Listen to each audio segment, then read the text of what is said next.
যিনি অদাহুলা শারিকা লাহু হচ্ছেন সেই মহান রব্বুল আলামিনের দরবারে শুকরিয়া আদা করে আমার আপনার সকলের নবী, দুজাহানের নবী, মায়ার নবী, প্রেমের ছবি, ধ্যানের রবি, জগৎ গুরু, বিশ্ব লিডার, বিশ্ব নেতা হযরত মুহাম্মদুর রাসূলুল্লাহ সাল্লাল্লাহু আলাইহি ওয়াসাল্লামের পাক কদমে লাখো দরুদ ও লাখো সালাম। আজকে একটা বিশেষ টপিক নিয়ে আলোচনা করব, যেটা আজ বর্তমান সমাজে বিশেষ প্রয়োজন। মনোযোগ দিয়ে শুনবেন। আজ সারা পৃথিবীতে বৃহত্তম জাতি হিসাবে ইসলাম একটা জায়গা করে নিয়েছে। প্রায় সারা বিশ্বে 900 কোটি মানুষ বাস করে। তার মধ্যে 250 কোটির মতো হচ্ছে খ্রিস্টান, 215-20 কোটির মতো হচ্ছে মুসলিম। বাকি সারা পৃথিবীতে হাজারো জাতি অল্প অল্প করে আছে। তো সারা পৃথিবীতে যেখানে পৃথিবীর দ্বিতীয় বৃহত্তম জাতি, আজ আমাদের ঘর থেকে, সমাজ থেকে, রাষ্ট্র থেকে, গোটা পৃথিবী থেকে আজ মুসলিম নির্যাতিত, বঞ্চিত, পদদলিত, চারিদিকে মুসলিমরা আজ নির্যাতনের শিকার। ঠিক কিনা বেঠিক? কিন্তু কেন? এই প্রশ্নটা আমাদের মাথায় আসা উচিত না উচিত নয়? কিন্তু কেন আজ মুসলিম জাতি সারা বিশ্বের কাছে আজ লাঞ্ছিত কেন? দেশ হিসাবে যদি আমরা দেখি, দেশ হিসাবে যদি দেখি, তাহলে দেখা যাবে যে সারা পৃথিবীতে 57টা মুসলিম দেশ আছে। কটা দেশ? 57টা মুসলিম দেশ আছে। পৃথিবীতে 105টার মতো স্বাধীন দেশ, গণতন্ত্র দেশ, বড় দেশ বলে স্বীকৃতি। তার মধ্যে 57টা মুসলিম দেশ, মানে অর্ধেকের বেশি। 3 নম্বর, সারা পৃথিবীর যা কিছু প্রয়োজন, খুব জরুরি, হাই এনার্জি, পজিটিভ এনার্জি যা লাগে, এই 57টা মুসলিম দেশের মধ্যে আল্লাহ দান করেছে। নালে গোটা পৃথিবী স্তব্ধ হয়ে যাবে। না, বোঝা গেল না? তাহলে এত কিছু থাকার পরও, লোক সংখ্যা বেশি, সারা পৃথিবীর পজিটিভ যে এনার্জি যা লাগে সেটাও মুসলিম দেশে রয়েছে। 3 নম্বর হচ্ছে টাকা পয়সার দিক দিয়ে সারা পৃথিবীর সঙ্গে ব্যালেন্স অফ পাওয়ার মুসলিম দেশগুলোর টাকা বেশি। না, বোঝা যায়নি? তাহলে টাকা আছে, শক্তি আছে, ক্ষমতা আছে, আর যা প্রয়োজন তা আছে, সবকিছু থেকেও তাহলে আজ মুসলিম জাতি চারিদিকে নির্যাতিত, লাঞ্ছিত, বঞ্চিত, পদদলিত কেন? প্রশ্ন আসবে না? আসবে না? যেমন মনে করুন, আপনি হেড অফ দা ফ্যামিলি, আপনার 4-5টা ছেলে, 5টা ছেলেই ভালো উপায় উপার্জন করে। কেউ ব্যবসা করে, কেউ চাকরি করে, কেউ আরো অন্যান্য কিছু করে। এই 5টা ছেলে দুনিয়ার চোখে সবাই ভালো উপায় উপার্জন করে। তাহলে সেই সংসারে ভিক্ষা করতে হবে কেন? সেই সংসারে অভাব হবে কেন? সেই সংসারে দারিদ্রতা দেখা দেবে কেন? প্রশ্ন আসবে না? আসবে না? যদি সবকটা বেকার হতো তাহলে চিন্তা করে, যেখানে পাঁচটাই ডেভেলপমেন্ট, সেখানে ভিক্ষার পাত্র নেই, তার বাবা ঘুরবে কেন? মুসলিম জাতিরও অবস্থা ঠিক তাই হয়ে দাঁড়িয়েছে। না বোঝা গেল না? কিন্তু কেন এই প্রশ্নটা আমাদের কি মাথায় একবারও আসেনি? না আসা উচিত নয়? সারা বিশ্ব যখন, এবার একটু দূর থেকে আমাদের আসতে হবে, সারা পৃথিবী যখন অশান্তির দাবানলের আগুনে দাউ দাউ করে জ্বলছে, সারা পৃথিবী যখন মানুষগুলো অধিকাংশ পশুর ন্যায় হয়ে গেছে, নির্যাতন, অত্যাচার, অবিচার, উৎপীড়ন, উচ্ছৃঙ্খলা যখন এমন ভাবে বিস্তার লাভ করেছে যে একটা জানারও দেখে লজ্জা পায়। না বোঝা গেল না? নিজের কন্যা সন্তান, নিজের বাপ তাকে গর্ত খুলে বালির মধ্যে পুঁতে দিচ্ছে। না বোঝা যায়নি? কেন না? এই মেয়ে ছেলে বড় হলে কোথায় বিয়ে দেবো, তাকে জামাই বলে মেনে নিতে হবে, এ সহ্য করা যাবে না, অতএব মেয়ে ছেলেকে মেরে দাও। দিন এবং রাত্রি কোন মানুষ বেরোলে ঘর থেকে বের হলে সে যে ফিরে আসবে এর 100% কোনো গ্যারান্টি ছিল না। আর সেই যুগে কোনো বিচার ব্যবস্থা ছিল না। যার ক্ষমতা বেশি, যার শক্তি বেশি, সে তার উপর তলোয়ার চালিয়ে দিত। বোঝা যাচ্ছে কথাটা? জোর করে তার জায়গা ছিনিয়ে নেওয়া হতো। সেই মানুষগুলোকে, জন্তু জানোয়ারকে, আমরা যেমন মাছ কাটি বা অন্যান্য জানোয়ার টানোয়ার এইসব কাটি, ঠিক সেই রকম মানুষগুলোকে কাটা তাদের কাছে একটা খেলনা ছিল। রক্তের হলি না খেলে, রক্তের হলি না খেলে তারা কোনোদিন ঘুমাতো না। কথা কি বোঝা গেল? সেই যুগটা কেমন যুগ? সেই যুগটাকে ইতিহাসের পাতায় লেখা হয়েছে বর্বর যুগ, অন্ধকার যুগ। সেই যুগটাকে কি বলা হয়েছে? বর্বরতার যুগ, অন্ধকার যুগ। কোন যুগটা? না হযরতে ঈসা আলাইহিস সালাতু সাল্লাম, ঈসা আলাইহিস সালামকে চেনেন তো? হ্যাঁ, যাকে যিশু বলে, তা হযরতে খুব দামি টপিক। কেন যে আজকে আমার মনে এসে গেল এই কথাটা হঠাৎ করে। এই টপিকটা আমরা যখন বক্তব্য দিই 8,000, 10,000, 20,000 লোকের সামনে, খুব শিক্ষিত লোকের দরকার, খুব মনোযোগ দিয়ে শুনতে হবে, জানতে হবে, বুঝতে হবে। জীবনে এই জিনিস শোনেননি আর জানারও চেষ্টা করেননি। এক শিক্ষিত ছাড়া এই কথাগুলো বোঝা খুব মুশকিল। জিও পলিটিক্যাল যে সায়েন্স আছে, এসব জ্ঞান না থাকলে অধিকাংশ বোঝা যাবে না। ইনশাআল্লাহ আমি চেষ্টা করছি যে খুব সহজ সরল ভাবে আপনাদের কাছে উপস্থাপন করার, যাতে করে আপনাদের মাথায় অন্তত কথাগুলো ঢোকে। না বোঝা যায়নি? তা হযরতে ঈসা আলাইহিস সালাম চলে যাবার পর দুনিয়া থেকে 570 বছর, এগুলো মনে রাখতে হবে সব, 570 বছর কোন আর নবী আসেনি। গ্যাপ গেছে। কি গেছে? গ্যাপ। ওই জায়গার কোন আসেনি, আর নবী আসেনি। ঈসা আলাইহিস সালামের পর 570 বছর পরে আমিনার লাল, আরবের দুলাল, দুজাহানের আকা হযরত মুহাম্মদুর রাসূলুল্লাহ সাল্লাল্লাহু আলাইহি ওয়াসাল্লাম বিশ্ব ধরণীর বুকে শান্তির প্রতীক হিসাবে আল্লাহ পাঠালেন। না বোঝা গেল না? এই 570 বছর কোন নবী না আসায়, কোন রসুল না আসায়, পয়গম্বর না আসায়, গ্যাপ যাওয়ায় কি হলো? না অন্ধকার যুগ হয়ে গেল। না বোঝা যায়নি? কোন নেতা নেই, কোন লিডার নেই, কোন নবী নেই, কে সামাল দেবে? কার কথা কে শুনতে চায়?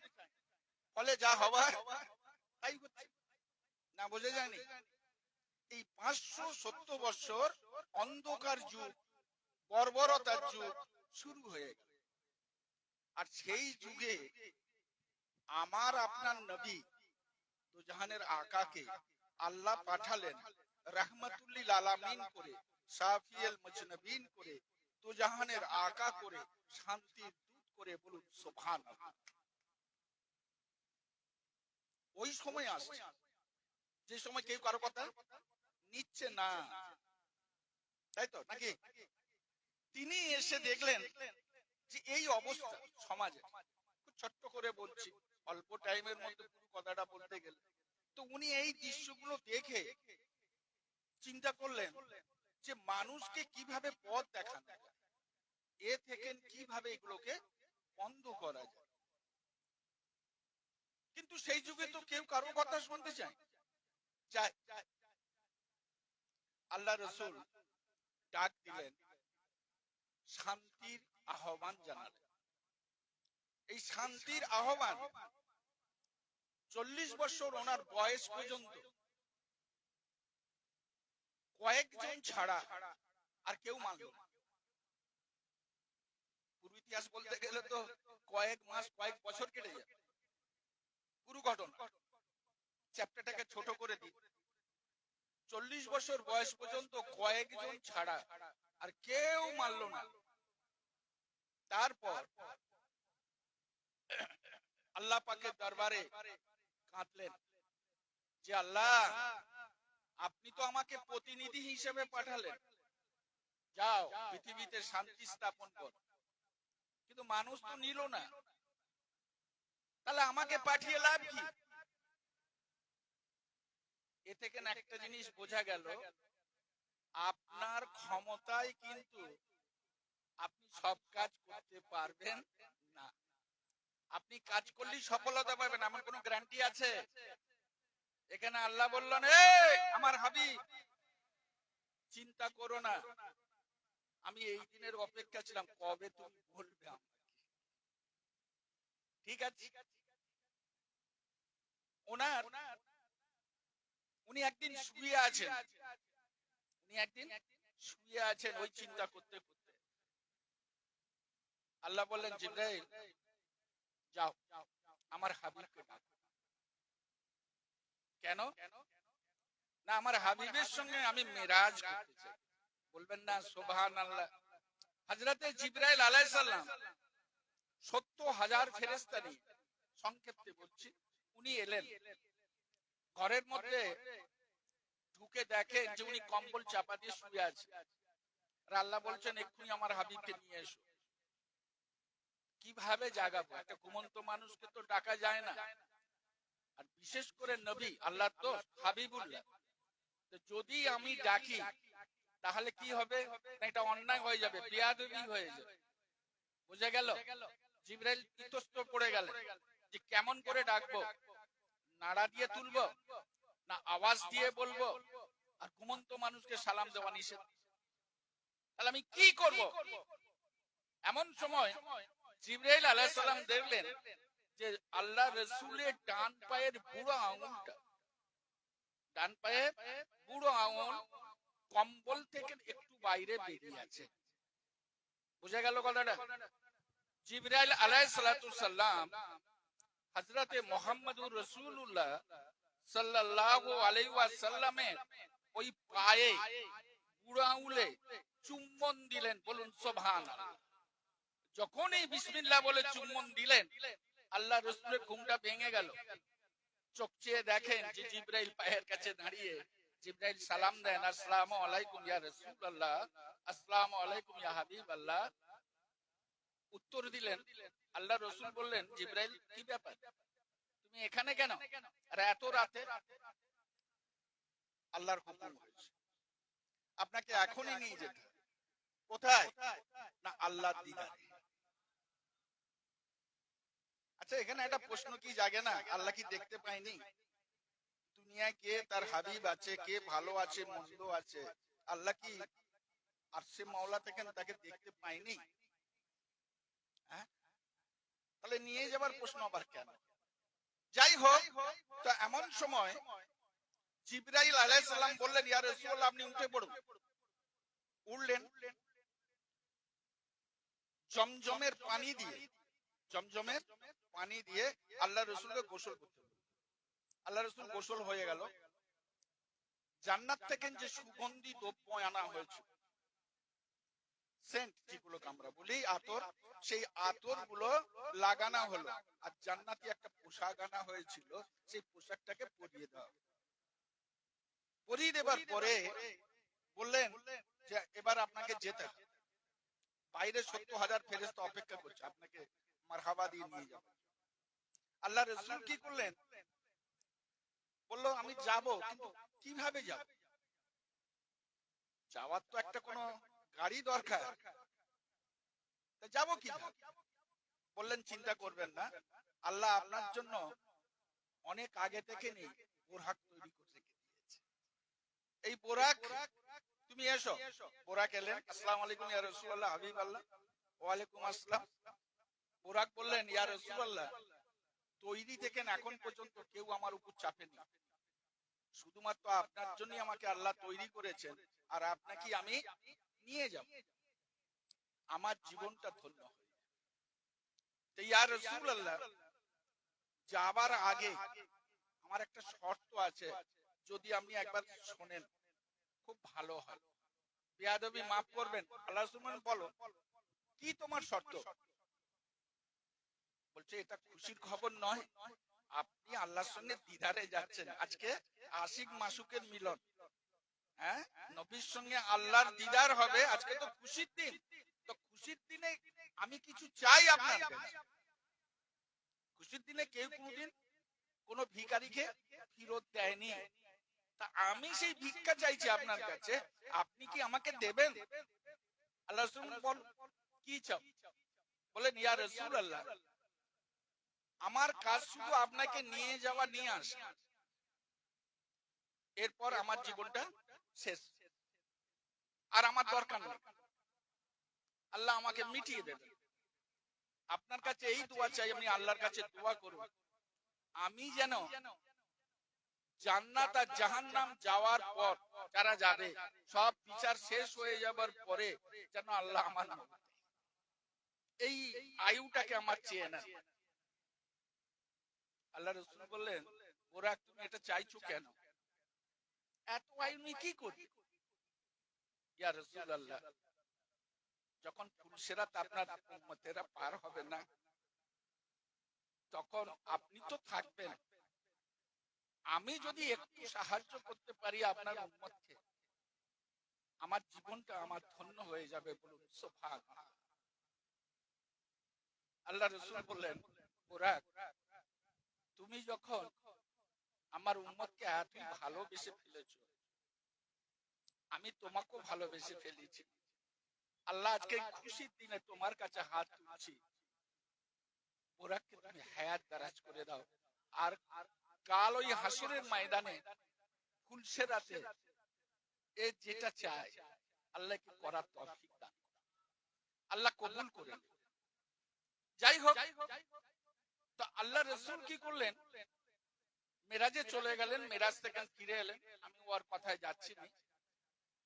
আল্লাহ রাসূল ওখান থেকে, অর্থাৎ 40 বছরের বয়স থেকে বেঁচে ছিলেন কত বছর? মাত্র 63 বছর, রাইট?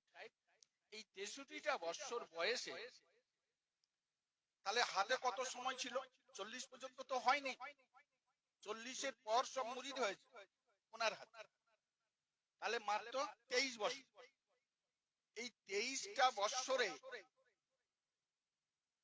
দুজাহানের আকা হযরত মুহাম্মদুর রাসূলুল্লাহ সাল্লাল্লাহু আলাইহি ওয়াসাল্লাম 1.5 লক্ষ সাহাবা বা সাহাবী, কত লক্ষ?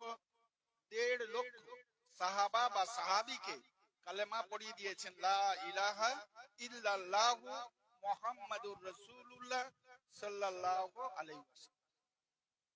বুঝে গেল? তাহলে হুজুরি আকরাম সাল্লাল্লাহু আলাইহি ওয়াসাল্লাম কতজনকে মুরিদ করেছেন? 1.5 লক্ষ। খুব মনে রাখবেন কথা। এই 1.5 লক্ষ মানুষকে ইসলামের পথে নিয়ে এলেন চির নিয়ম অনুযায়ী। দুজাহানের আকা হযরত মুহাম্মদুর রাসূলুল্লাহ সাল্লাল্লাহু আলাইহি ওয়াসাল্লাম পৃথিবী থেকে বিদায় নিলেন। বিদায়ের আগে ইহুদি জাতি ইহুদির নাম শুনেছেন তো নাকি? যেটা ইসরায়েল, এই ইহুদি জাতি সৌদি আরবে বসবাস করে। এখন প্রাচীন ধর্ম হিসাবে ৩,৫০০ বছর আগের ধর্ম হচ্ছে ইহুদি জাতি, মুসা আলাইহিস সালামের জামানার ধর্ম। ওদের নবী হযরতে মুসা আলাইহিস সালাতু সাল্লাম, ওই জামানার উম্মতেরা, দাউদ আলাইহিস সালামের উম্মতেরা, আইয়ুব আলাইহিস সালামের উম্মতেরা, তারা ইহুদি আমরা বলে থাকি। বুঝা গেল কথাটা? তারা দেখলো যে ৩,৫০০ বছর আগের ধর্মকে বিলুপ্ত করে দিয়ে নতুন ধর্ম নিয়ে এসেছে মুহাম্মদ, অতএব এটা মেনে নেওয়া যাবে না। অধিকাংশ ইহুদি, খুব সংক্ষেপে বলছি যেটা বোঝার জন্য, অধিকাংশ ইহুদি মেনে নিল ইসলাম, অনেকেই কিন্তু মেনে নিতে পারল না। যত ঝঞ্ঝট ঝামেলা আল্লাহ রাসূলের জামানায় হয়েছে, যুদ্ধ হয়েছে, সংঘাত হয়েছে, মারপিট হয়েছে এবং চক্রান্ত করেছে সবচেয়ে তো বেশি ইহুদিরা। বোঝা গেল কথাটা? ওই ইহুদির মধ্যে একজন খুব জ্ঞানী মানুষ ছিল, শিক্ষিত মানুষ ছিল, ওদের ধর্মের পণ্ডিত ছিল। বোঝা গেল? তার নাম হলো আব্দুল্লাহ ইবনে সাদ। নামটা মনে রাখবেন, নাহলে ঘটনা ভালো লাগবে।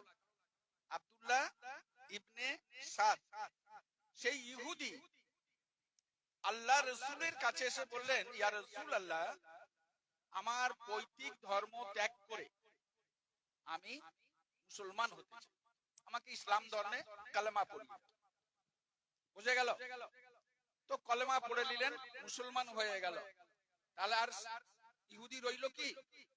তাহলে কি হলো? সাহাবা বেনে গেল। সে কিন্তু মুসলিম হয়েছে মুসলমান হবার জন্য নয়। নামটা কি? আব্দুল্লাহ ইবনে সাবা। আব্দুল্লাহ ইবনে সাবা মুসলিম হয়ে যাওয়ার পর এত বড় দাড়ি রেখে দিলেন, মাথায় বড় পাগড়ি বেঁধে ফেললেন, আর পা পর্যন্ত জুব্বা। চিন্তা করতে লাগলেন যে ইসলাম এসে ইহুদিকে যেমন ধ্বংস করেছে, বহু লোককে মুসলিমে কনভার্ট করেছে, তো এই ইসলাম ধর্মকে আমি কিভাবে ধ্বংস করব? প্ল্যান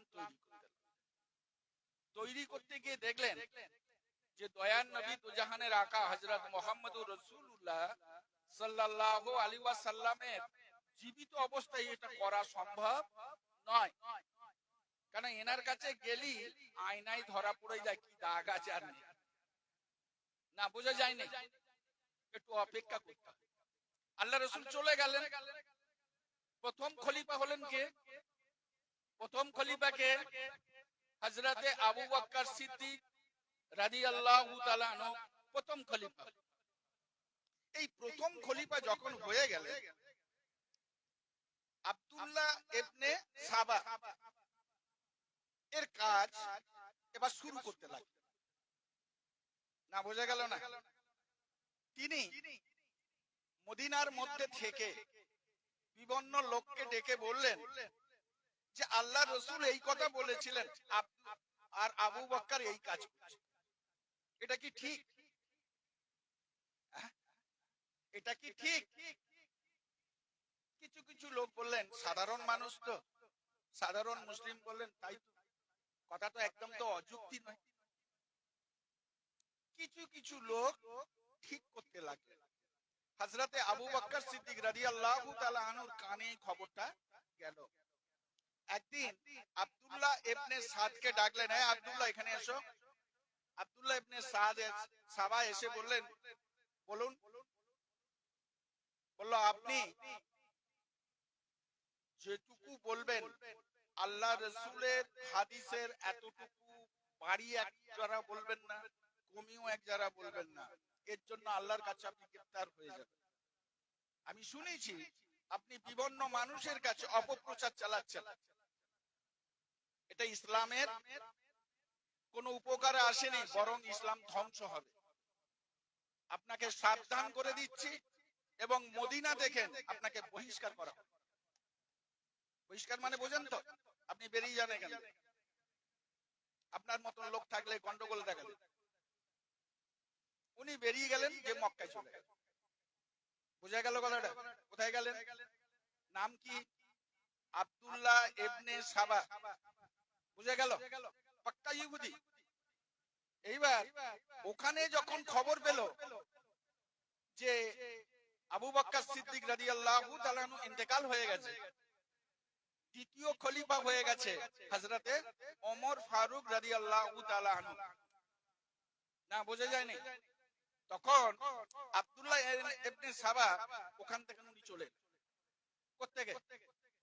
মক্কা থেকে মদিনায় আবার চলে এলেন। মক্কা থেকে মদিনায় দূরত্ব হচ্ছে 560 কিলোমিটার, বহুত দূর।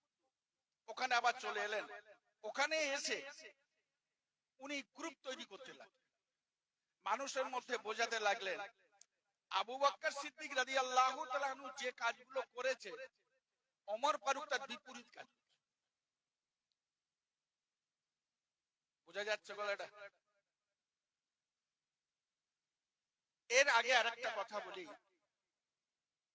যে আল্লাহ রাসূলের ওই 40 বছর বয়স থেকে আর 63 বছর, আর হযরতে আবু বকর সিদ্দিক রাদিয়াল্লাহু তাআলা আনহু যতদিন অ্যাডমিনিস্ট্রেটিভ করেছে, ওই যুগটাকে কি বলা হয়?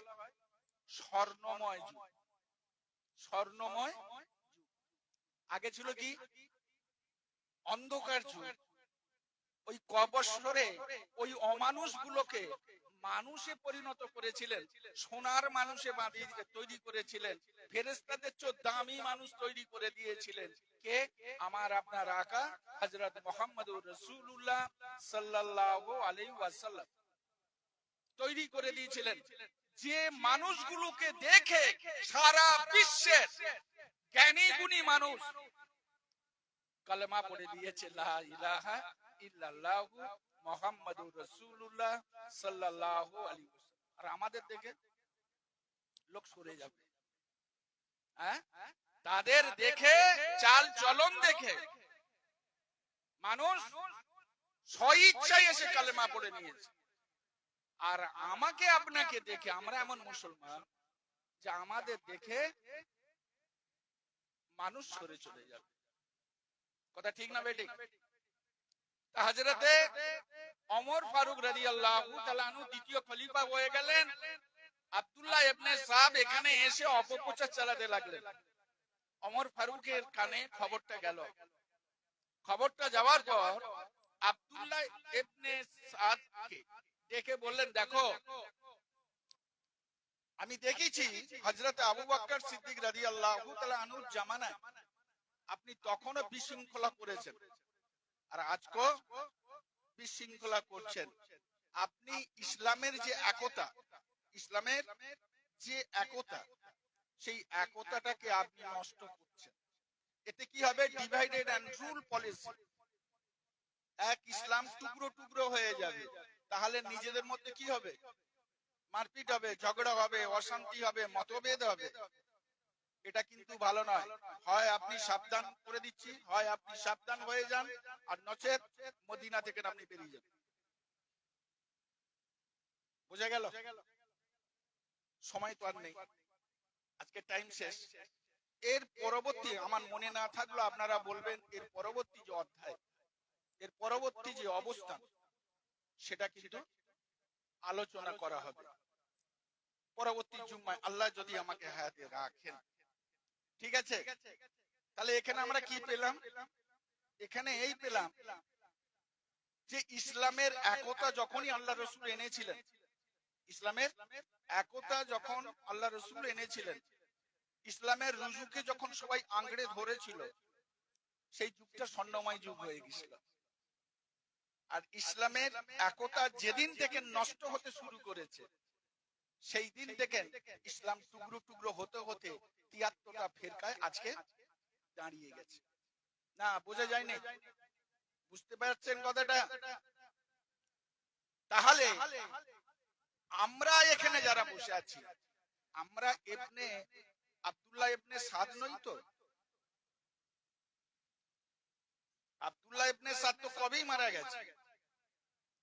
এখন প্রশ্ন যে আব্দুল্লাহ ইবনে সাদ এখনো আমাদের মধ্যে বেঁচে আছে না, বোঝা যায়নি। এজিদ কবে মরে গেছে, ফেরাউন কবে চলে গেছে, সাদ্দাত কবে মারা গেছে, কিন্তু এখনো ফেরাউন বেঁচে আছে। কাদের মধ্যে? আমাদেরই মধ্যে, কারো না কারো বেঁচে আছে। এখনো এজিদ বেঁচে আছে, এখনো মুসলমানের পানি বন্ধ। কথা ঠিক না বেঠিক? এখনো মানুষ ওই আব্দুল্লাহ ইবনে সাদের মতো এখনো মানুষ নিরীহ গরিব অনাথ মানুষের জমিকে, জায়গাকে, হককে তারা এখনো মেরে দেয় না, মেরে দেয়নি। এখনো এমন মানুষ আছে, কুলনীতি মানুষ আছে, যে 6টা ঘরে বাস করে 50টা দলে বিভক্ত করে আছে না নেই? আজ মুসলিম পাড়াগুলো, মুসলিম ঘরগুলো, মুসলিম রাজ্যগুলো, মুসলিম দেশগুলো, সারা পৃথিবী জিওগ্রাফি পলিটিক্যালের দিকে যদি একবার আমরা তাকাই, তাহলে দেখতে পাবো যে এখনো আব্দুল্লাহ ইবনে সাবা বেঁচে আছে। না, বোঝা যায়নি? আমাদের ঘর থেকে একদম পৃথিবী পর্যন্ত সমস্ত জায়গাতেই আমরা দেখতে পাচ্ছি যে এইভাবে একটা চক্রান্ত চলছে, ইসলামকে কিভাবে টুকরো টুকরো টুকরো টুকরো টুকরো করে। বোঝা যাচ্ছে যে মানুষগুলো ইসলামের সুশীতল ছাওয়ায় এসেছে, আল্লাহ আল্লাহ রসুলের রুজুকে, দামনকে যারা আঁকড়ে ধরেছে, তারা পথভ্রষ্ট হবে না। আল্লাহ এর জন্য কোরআনে গ্যারান্টি দিয়েছে। হে আমার হাবিব, বলে দাও ওরা যেন আল্লাহ রুজুকে, আল্লাহর দড়িকে, আল্লাহর যেন ভালো করে ধরে, মজবুত করে ধরে। আমি আল্লাহ ওদের জন্য যথেষ্ট। না, বোঝা যায়নি? কিন্তু তুমি আমি হারিয়ে গেছি, হারিয়ে গেছি, এমন জায়গায় হারিয়ে গেছি যে আমরাই তো আজকে শয়তানের অধিকাংশ মানুষ, সবাই নয়, আমরা আজকাল অধিকাংশ মানুষ শয়তানের চেলা বেরিয়ে গেছি। দাড়ি আছে, টুপি আছে, পিরহান আছে, কিন্তু শয়তানের চেলা। ওই আব্দুল্লাহ ইবনে সাবা যে গোটা ইসলামকে ধ্বংস করে দিয়েছে। আপনি পরবর্তী যখন বক্তব্য দেবো, এক জুম্মায় হবে না, মনে হচ্ছে 3, 4, 5টা জুম্মা হয়তো কেটে যেতে পারে। ওই ঘটনার সঙ্গে মাহের রমজান পর্যন্ত ঘটনা, না বুঝতে পারলেন না? কেন এমন ডিভাইডেড হলো, কেন মহরমে এমন সর্বনাশ হলো, কেন এইভাবে কতল করা হলো, কেন ইসলামে এত বিভক্ত হলো, কেন এত দল তৈরি হলো, ওই ঘটনা থেকে সব জন্ম নিয়েছে। না, বুঝতে পারলেন না? সেই দিন থেকে ইসলামের স্বর্ণযুগ বন্ধ হয়ে গেল, আর সারা পৃথিবীতে অশান্তির আগুন জ্বলে উঠলো। আজও জ্বলে যাচ্ছে, আর আজও ধ্বংস করে দিচ্ছে। তাই আপনাদের হাতে না হাতে এবং পায়ে ধরে বলি, সেটা কি? যে আপনাদের হাতে পায়ে ধরে বলি যে আপনারা যে যেখানে আছেন, চাই আপনার ঘরে হোক, সমাজে হোক, দেশে হোক, যে যেখানে আছেন, এক মুসলিম আর এক মুসলিমের ভাই মনে করে, এক মুসলিম আর এক মুসলিমের ভাই মনে করে আল্লাহর রূপকে ভালো করে ধরুন এবং একত্রিত থাকুন, এক থাকুন, একতা রাখুন। ইসলামের একতা দিয়ে জয় হয়েছে সারা বিশ্বে। যেদিন থেকে ফাটল এসেছে, সেই দিন থেকে ইসলামের পরাজয় শুরু হয়েছে। সেই ইতিহাসটা আবার তার পরবর্তী জুম্মায় বলবো। না, বোঝা যায়নি? ইসলামের যতদিন একতা ছিল, ততদিন কি হয়েছে? জয় হয়েছে। আর একতা যেদিন শেষ হয়ে গেছে, সেই দিন কি হয়েছে? পরাজয় ঘটেছে। 5 ভাই যখন আপনারা এক জায়গায় ছিলেন, এক মতে ছিলেন, এক পথে ছিলেন, অশান্তি ছায়া সেখানে দেখা যায়নি। হয়তো আপনি রুটি ডাল দিয়ে খেয়েছেন, হয়তো একবেলা অভুক্ত দেখেছেন, কিন্তু শান্তি কি? এখন গোশ খেয়েছেন, মাছ খেয়েছেন, অন্যান্য আরো দামি খাবার খেয়েছেন, কিন্তু শান্তি নেই। আমি অনেক ঘরে যে দেখেছি, দুটো ভাই দুটো ঘরে বাস করে, দূরটা একটু 5 ফুটের মতো, মধ্যিখান দিয়ে বেড়া। আমি ভেবেছি ছোট বাচ্চা আছে বুঝি বেড়া দিয়েছে। না, বুঝতে পারলেন? অনেক সময় দেয় না। আবার ভাবছি যে বেড়া যদি দেয়, দূরের তো এই পাশে হয়, এটা যদি দূর হয়, তাহলে তো বেড়া এদিকে হবে, বাচ্চা যাতে পড়ে না। কিন্তু এইভাবে বেড়া কেন? যখন জিজ্ঞাসা করলাম, বললো দু ভাইয়ের ভাগ হয়েছে। না বুঝতে পারলেন না? আপনাদের দেশে আছে নাকি? পাড়ায় আছে যে মাত্র 15 ফুট জায়গা, 20 ফুট জায়গা, তাকে দুটো ভাগ হয়েছে, 3টে ভাগ হয়েছে। মাকে যখন ভাগ করতে শিখে গেছে, নিজের মাকে কেটে কেটে যখন ভাগ করতে শিখে গেছে, এরা মানুষ নয়, এরা জানোয়ারের চোখ খারাপ। মনে করুন এই মাসে মায়ের পালি আছে বড়র কাছে, কি 30 তারিখ পর্যন্ত একটা মাস, তাহলে 1 তারিখ থেকে কার হবে না? মেজো। বোঝা যাচ্ছে নাকি? তা মা উঠে পড়েছে, ফজরের নামাজ পড়ে নিয়েছে, ফজরের নামাজ পড়ে বসে আছে, সেই 5:30 থেকে নামাজ পড়ে বসে আছে, 8টা বেজে গেছে। বোঝা যাচ্ছে? মেজো বউ উঠলো 9টায়, তার চা পানি করতে করতে 10টা। তাহলে আগে ছিল কোথায়? বড় বউয়ের কাছে। বড় বউ একই দৌড়ে সে কি করেছে, চা বা নাস্তা টাস্তা নিয়ে তার ছেলেপুলেকে খাওয়াচ্ছে, শাউরি মধ্যিখানে বসে। এতটুকু বললুনি বউটা বা বড় ছেলেটা যে মাগো তুই তো আজ থেকে দোকানে খাবি, এখনো তো মেজো বউ ওঠেনি, একটু চা হয়েছে, তুই রচা চা না। বোঝা যায়নি? এরা মানুষ, এরা মরে গেলে জাহান্নামী হবে। কারো বাবার ক্ষমতা নেই একে বাঁচাতে, কারো বাবার ক্ষমতা নেই, কোন পীরের ক্ষমতা নেই, কোন ওলির ক্ষমতা নেই, কোন নবীর ক্ষমতা নেই। সারা বিশ্বের যত নবী রাসূল গৌস, যত পীর দরবেশ ওলামায়ে কেরাম, সমস্ত মানুষকে এক জায়গায় বেঁধে যদি দোয়া করতে বলো তো ওকে বাঁচানো যাবে না। না বোঝা যায়নি গলাটা? এরা মাকে ভাগ করে কেটে ফেলেছে, এরা বাপকে কেটে ফেলেছে, এরা বাপের জায়গাকে কেটে ফেলেছে, ঈমানকে টুকরো।